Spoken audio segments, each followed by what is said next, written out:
मैले चाहिँ आज चाकु बनाउन लाको। सुरुमा प्यान तताए, त्यसपछि पन्चुबोरन भुट्नको लागि राखेँ।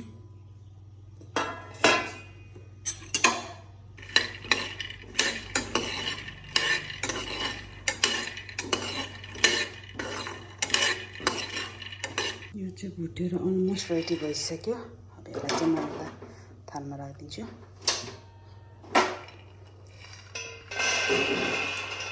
मैले चाहिँ एउटा भाँडामा पानी तताएँ। अब यो माथि चाहिँ मैले सक्खर हालिदिन्छु।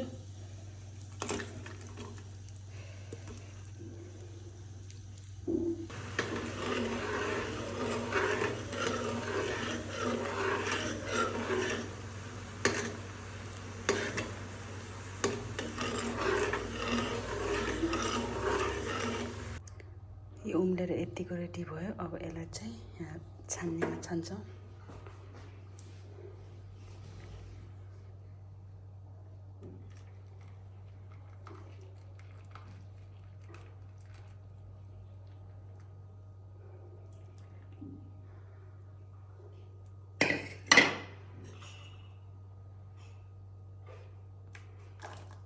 त्यहाँ भएको फोहोर जति चाहिँ यहाँ बाहिर छान्ने।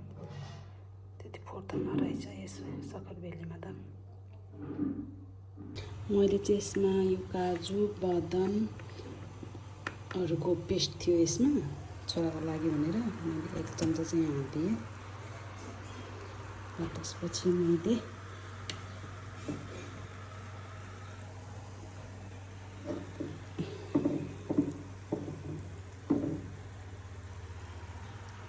घिउ हाल्दैछु।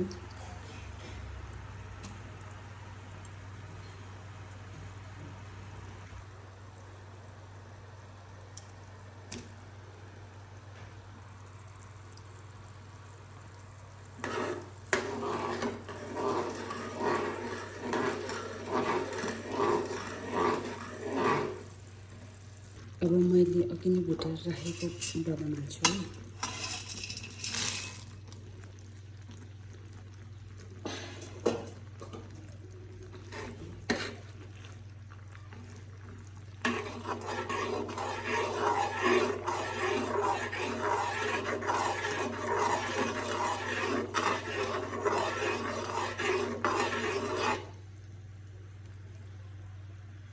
मैले चाहिँ यो थालमा घिउ लगाएर यो राखिदिएँ खनाएर। अब यसलाई सेलाउन दिन्छु।